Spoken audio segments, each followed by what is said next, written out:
Whether you're looking to revamp the existing D&D races, create something unique for your homebrew setting, or looking for representation for the fantasy stories told in your culture, there are plenty of reasons to design a custom 5th edition D&D race. This might not be as simple as it first seems though.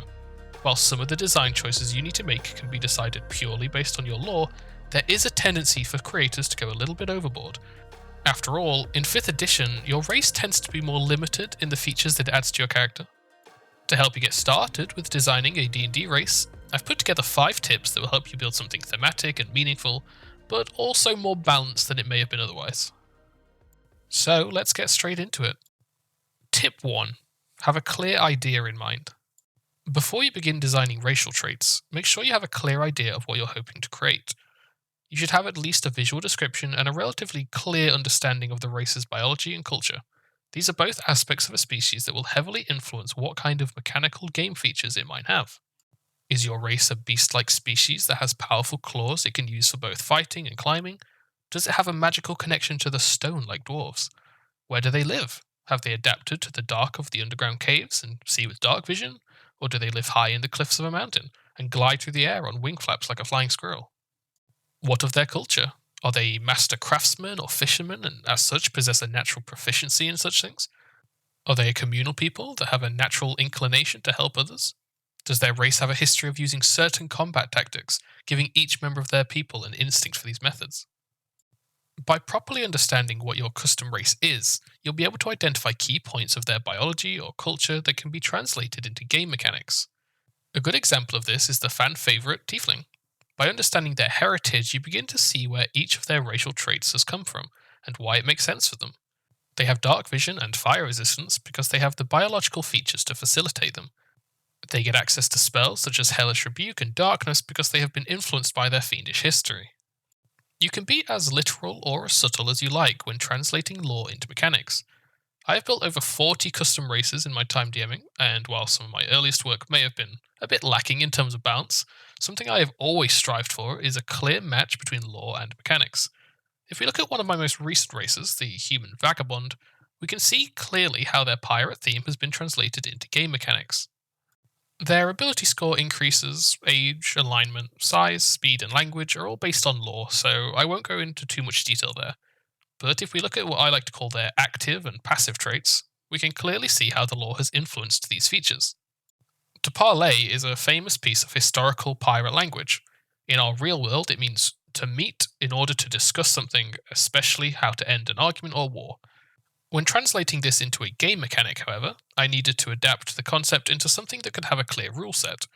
After some consideration, I finally settled on using it in a similar way that it's used in the Pirates of the Caribbean films, as a prevention of combat.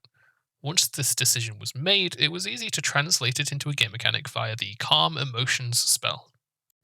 Messy Escape takes the erratic movements of an unpredictable swashbuckler and the importance of luck and fate in pirate society and combined them into a luck-based disengage. Pirate Proficiencies is a very clear-cut translation of thematic weapons and skills into game proficiencies. And lastly, An Eye for Loot takes the pirates' love for treasure and loot and gives them a fun, passive ability that turns flavor into a usable game mechanic. As you can see, by truly understanding what it is you're building, you can create highly thematic mechanics that help define what your race is both in and out of game. Tip 2. What traits are innate and which are learned? As I briefly mentioned before, your race can gain traits from 2 main sources: innate biological traits or learnt cultural traits. Biological traits are usually pretty easy to figure out.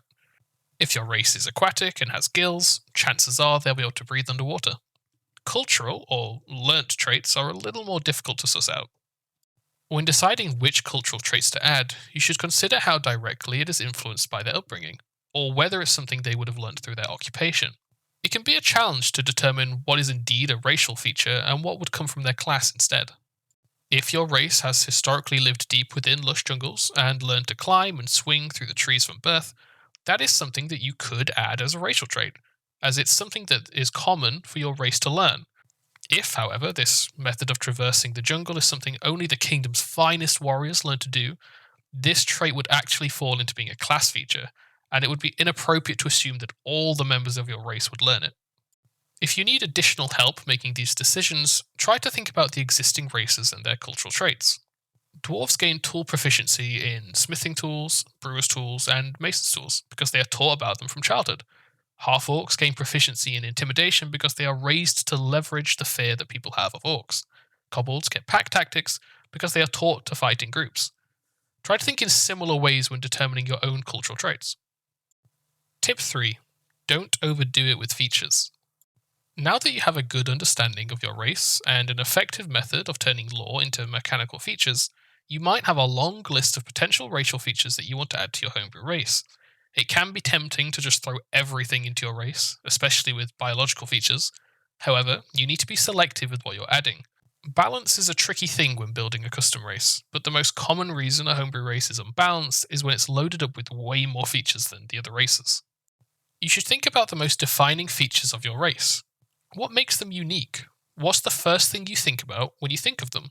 I'll sometimes try to daydream up a scenario, which includes my homebrew race, and try to visualize how they behave and overcome the problem.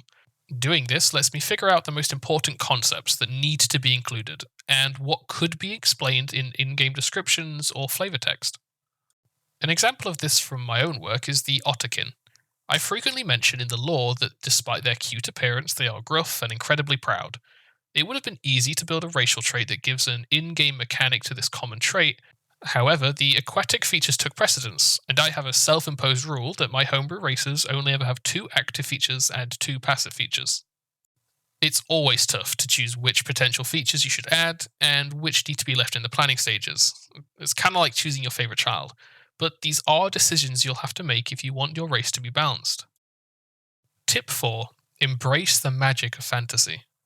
As people living in the real world, where magic and mystery are sadly lacking, it can be difficult to stop ourselves from thinking scientifically when designing races. We feel the need to explain the hows and whys of everything we add. Well, I'm giving you permission to forget physics of the real world and embrace the magic of fantasy. You are allowed to add something truly magical to your races without needing a scientific reason as to why they have access to it. Give your race innate access to a few spells. Give them the ability to speak to stones. Let them shapeshift into one specific animal for no reason other than it's cool. D&D is, usually, a high fantasy game where magic is built into the very nature of the world. There are things that cannot and should not be explained. The human Norn race that I designed for my Veneon Reforged setting are magically gifted at killing dragons, and turn critical fails into critical hits when fighting dragon-type creatures. This talent is of course grounded in their lore. However, there's no explanation as to how they do this beyond the magical fury and history of their conflict. Be creative and embrace the magical nature of D&D. Just make sure to at least have references to your lore in everything they have. Tip 5. Be adaptable when using inspiration. I'm sure we've all seen the wild homebrews that end up on D&D Wiki. From Super Saiyans to Pokemon, people will try and turn everything and anything into a playable D&D race. And that's okay. However, one of the main balance issues that makes DMs blacklist D&D Wiki faster than a quickling robbing a child is that when people try to make races inspired by pieces of media, they try to force every power or ability into the race. This can be a problem as D&D races are really pretty bare bones in what they provide. They act more like a groundwork for your character that is built upon by your class and magic items to determine what your final character is capable of. If you're using inspiration when designing your homebrew race, make sure that you consider the character as a whole. What features of the character you're basing your race off actually come from your class or gear? If the character can produce large blasts of fire, is this a racial trait, or should that come from playing a sorcerer class and taking the fireball spell? If they can move at incredible speeds and throw a flurry of clawed strikes, perhaps most of that fantasy should be achieved by playing a monk, and the racial trait should instead focus on the claws. As mentioned previously, try to think about which of the many features most defines the race, and choose a few tailored racial traits instead of forcing everything in. And there we have it, 5 tricks that I use to design interesting and usually balanced 5th edition D&D races. If any of these tips have helped you in some way, then you are legally required to like and subscribe. You can find me over at twitch.tv/skull_the Norse Wolf, or in our community Discord if you want to chat about homebrewing or D&D in general. The next video will be a big one, homebrew subclasses. I hope you have a great day, and I'll see you next time.